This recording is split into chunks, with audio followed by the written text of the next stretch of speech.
Eu sou Mário Persona e essas são as respostas que eu dei aos que me perguntaram sobre a Bíblia.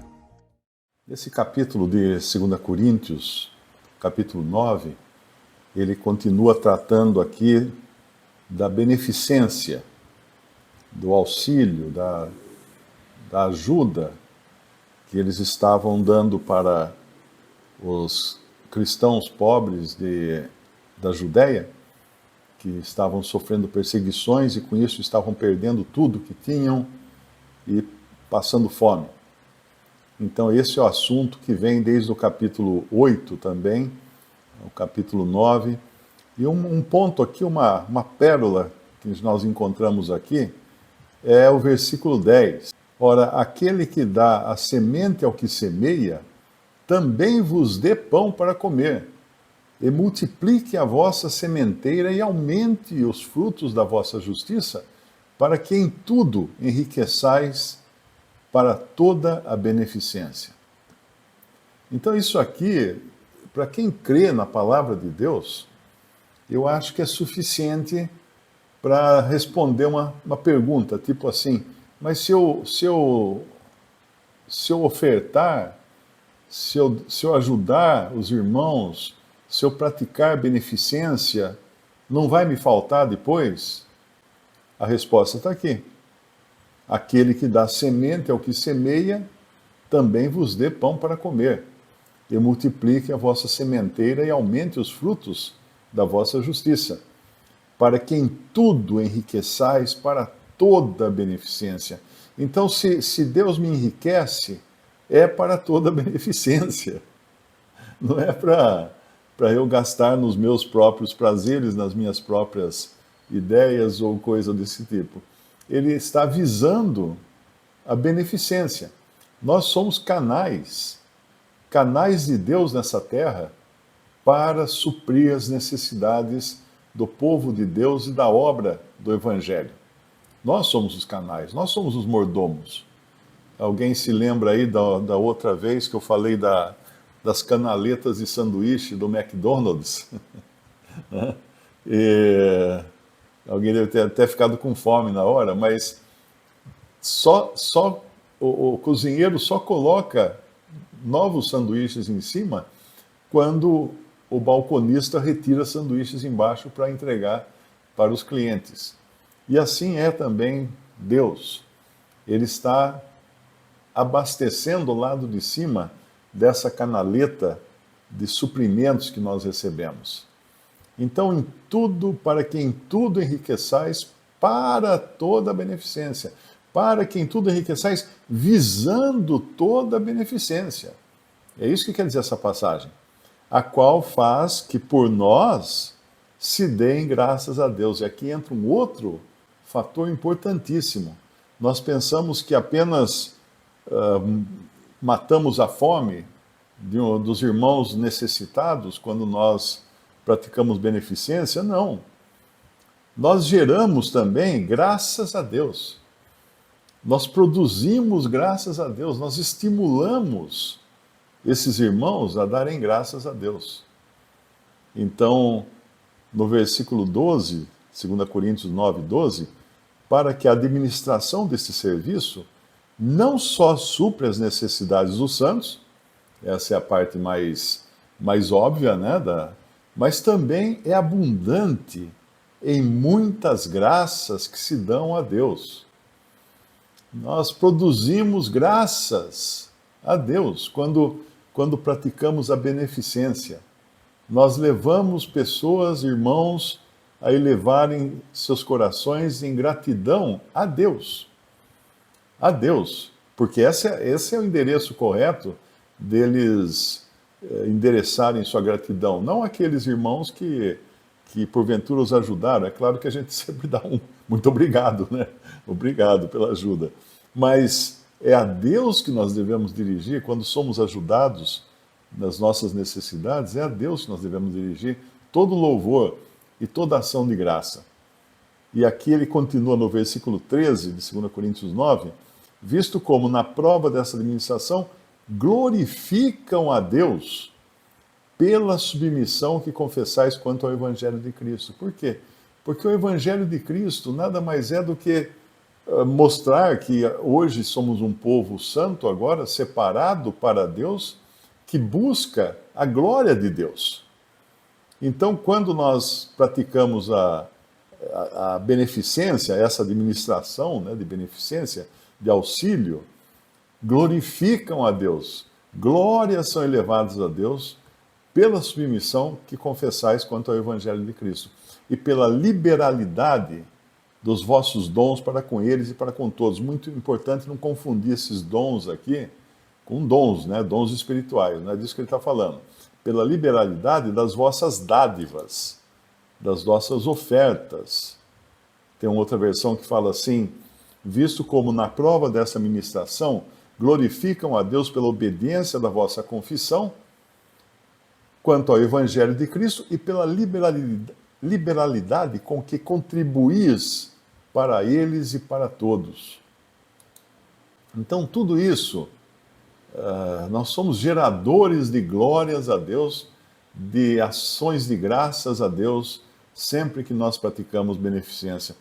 Então, da próxima vez que você pensar em dar na coleta ou ajudar um irmão diretamente, porque não é apenas dando na coleta, né, que nós podemos sentir no coração de auxiliar um irmão que vai viajar na obra do Evangelho, ou então um que está enfermo, e nós podemos sentir no coração fazer isso sem precisar passar pela Assembleia, pela coleta da Assembleia. É claro que o que é dado na coleta também vai ser depois encaminhado para as necessidades que foram detectadas entre os irmãos. Mas muitas vezes nós sabemos de necessidades. Hoje eu estou sabendo que tem um irmão com fome. Eu vou esperar até domingo? Eu vou esperar domingo. Hoje é segunda-feira, né? Vamos supor, segunda-feira, esse irmão está passando fome, meu. Mas eu vou dar a coleta no domingo, né? Porque domingo que é o dia que a gente dá na coleta. Então, irmão, aguenta aí, ó, uma semana. É bom para você perder um pouco de peso, porque daí no domingo eu vou dar, daí os irmãos na Assembleia vão endereçar. Não, isso não. Isso não. Nós podemos também ser guiados pelo Senhor para dar benefícios ou beneficência ou ajudar irmãos quando nós sentirmos no coração essa necessidade. Eu me lembro da minha irmã, ela era menina ainda, e eu era adolescente, e um dia bateu um mendigo no portão da casa dos meus pais. Aí ele bateu, falou assim, ela atendeu, ele falou assim: moça, tem pão amanhecido? Ela falou assim: não, mas passa amanhã que vai ter. Eu falei: Rita, dá o pão de hoje para ele. Por que você vai mandar ele esperar o pão amanhecer para amanhã você dar o pão para ele? Dá o pão de hoje para ele, né? Então é basicamente isso que eu estou dizendo aqui. Perceber uma necessidade, vai lá então resolver isso daí, não espera os irmãos. É claro que se você não tem condições, avise os irmãos responsáveis na Assembleia: olha, fulano está passando necessidade, ou fulano está enfermo, ou fulano vai precisar viajar para levar a palavra, levar o Evangelho. Então avise também os irmãos. Nós temos uma rede de comunicação na Assembleia, que pode um comunicar o outro, né? Nós temos um telefone sem fio, uma rádio peão, que um fala para o outro e o outro fala para um, até que chega na pessoa que cuida, ou nas pessoas, ou nos irmãos que cuidam disso. Então, pela liberalidade das vossas dádivas para com eles e para com todos. O versículo 13 também, ele deixa uma coisa importante aqui, olha: glorificam a Deus pela submissão que confessais quanto ao Evangelho de Cristo. Isso é importante pelo seguinte: quando o Evangelho foi dado, e aí saíram irmãos pregando o Evangelho, Paulo recebeu a incumbência de levar o Evangelho aos gentios, e os coríntios eram gentios, era um povo não judeu, não é? Havia ainda muita reticência, né? Muito dos judeus, porque os judeus no começo não conseguiam entender como é que Deus estava indo aos gentios, como é que o Senhor estava favorecendo os gentios, se eram eles os judeus, o povo escolhido de Deus. Mas eles teriam que aprender isso, né? Pedro precisou aprender, tomou tomou uma reprimenda do Senhor naquele terraço em que ele estava, quando ele estava orando, e desceu um lençol do céu com animais puros e impuros. E o Senhor falou para ele: Pedro, mata e come. Ai, Senhor, eu nunca comi nada impuro. Não faça impuro aquilo que Deus purificou. Aquilo era uma lição, porque logo em seguida, Pedro iria se encontrar com Cornélio, com o centurião Cornélio, que era um gentil, e iria pregar o evangelho para Cornélio, e nesse momento em que Pedro estava no terraço, um anjo já tinha aparecido para Cornélio, avisando Cornélio para procurar Pedro. Então, voltando aqui ao nosso capítulo de 2 Coríntios, eu nem me lembro mais por onde que eu estava indo, visto como na prova dessa administração glorificam a Deus pela submissão que confessais quanto ao Evangelho de Cristo e pela liberalidade das vossas dádivas para com eles e para com todos. Lembrei.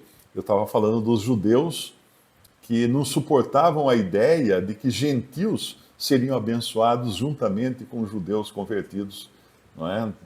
Nessa dispensação da igreja, e depois também no reino de 1000 anos de Cristo na terra. A igreja não vai participar do reino de 1000 anos. A igreja estará no céu nessa ocasião, mas os 1000 anos de Cristo aqui na terra como rei, os judeus vão ser a nação principal. Os povos sairão de vários lugares do mundo para irem a Jerusalém adorar a Deus em Jerusalém. Então voltará aquilo que era no tempo, por exemplo, de Salomão.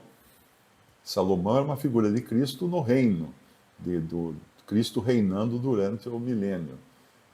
Mas os judeus aqui, no começo da igreja, eles ainda estavam reticentes em aceitar que gentios pudessem participar dessa bênção. E agora, quando eles ficassem sabendo de que gentios estavam ajudando eles, pensa nisso. Os judeus lá de Israel, de Jerusalém, todos certinhos e seguidores da lei e tal, se converteram a Cristo, é claro, agora eles eram igreja, mas sempre tinha aquele ranço, né? Que fica. Tanto é que nós vemos esse problema lá em Gálatas, dos judaizantes que queriam insistir com os gálatas a guardar a lei, a circuncidar os filhos e coisas desse tipo. Então, de repente, quando eles recebem de gentios uma beneficência dessa, no versículo 13, é isso que está dizendo: visto como na prova dessa administração, glorificam a Deus pela submissão que confessais quanto ao Evangelho de Cristo. De repente, o Evangelho de Cristo faz sentido para aqueles judeus lá da Judéia que estão agora sendo beneficiados por gentios. Pessoas que agora são irmãos deles na fé, pessoas na casa de quem eles nunca entrariam antes, porque não podiam, um judeu não entrava na casa de um gentil de jeito nenhum. Mas agora eles olham e falam: uau, olha só o que o Evangelho fez, realmente é verdade. É verdade, eles estão nos ajudando aqui na Judéia.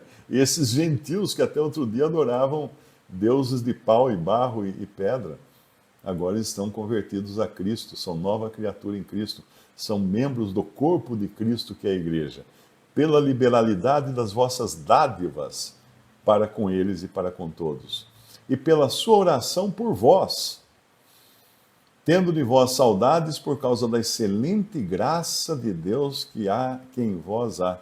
Graças a Deus, pois, pelo seu dom inefável, pela sua dádiva inefável, sua dádiva sem preço. Deixa eu ver se tem alguma outra versão aqui. Como é que ela chama essa dádiva inefável? Dom inefável, dom inefável, dom inefável. Darby coloca por esse presente indescritível. Seria mais ou menos a versão em inglês do Darby. Dom é dádiva. Inefável, vamos ver aqui, vamos consultar o Google. Inefável. Significado inefável. que não se pode nomear ou descrever em razão de sua natureza, força, beleza, significa também indizível, indescritível. Graças a Deus pela sua dádiva indescritível, que não se pode nem descrever. Basicamente é isso que ele está falando aqui com essa expressão. O dom inefável de Deus é o próprio Senhor Jesus Cristo, sem dúvida alguma. É isso que ele está dando graças aqui. Esse é o exemplo, né? Esse é o exemplo. Quando nós aprendemos a dar, a fazer beneficência, nós sempre devemos lembrar que quem deu primeiro foi Deus. Deus deu o seu próprio Filho para nos salvar. Tem até uma frase que é muito espírita, gosta muito de usar, né? Eles falam assim: fora da caridade não há salvação. É uma frase muito usada pelo Espiritismo. Fora da caridade não há salvação. Teve um que me escreveu, falou: Mário, mas fora da caridade não há salvação. Eu falei: sim, claro que não há salvação fora da caridade. O grande problema é que os espíritas pensam que a caridade deles não é a caridade do espírita que traz salvação, é a caridade de Deus. Deus que deu o seu Filho unigênito para nos salvar. Então, fora dessa caridade, realmente não há salvação. A nossa caridade não salva ninguém. Mata a fome de alguém, talvez, mas não salva ninguém. A caridade de Deus, fora da caridade, não há salvação mesmo. Porque Deus entregou o seu próprio Filho para nos salvar. Então, basicamente, é isso aqui que nós terminamos o capítulo 9 de 2 Coríntios, onde Paulo revela o outro lado da coisa. Até a metade, quase no final, ele revela a beneficência e como isso trazia benefícios para os que recebiam, mas agora ele mostra também como isso tem um poder, uma influência muito grande naqueles que dão. Não só naqueles que recebem, naqueles que dão. E como isso também fazia com que mudassem os judeus, os hebreus lá da Judéia, mudassem a opinião que eles tinham dos gentios, em especial dos gentios convertidos a Cristo, vendo agora o efeito do Evangelho na vida deles. Visite o canal Respondidas no YouTube. Também respondi.com.br e 3minutos.net. Baixe os livros e o aplicativo.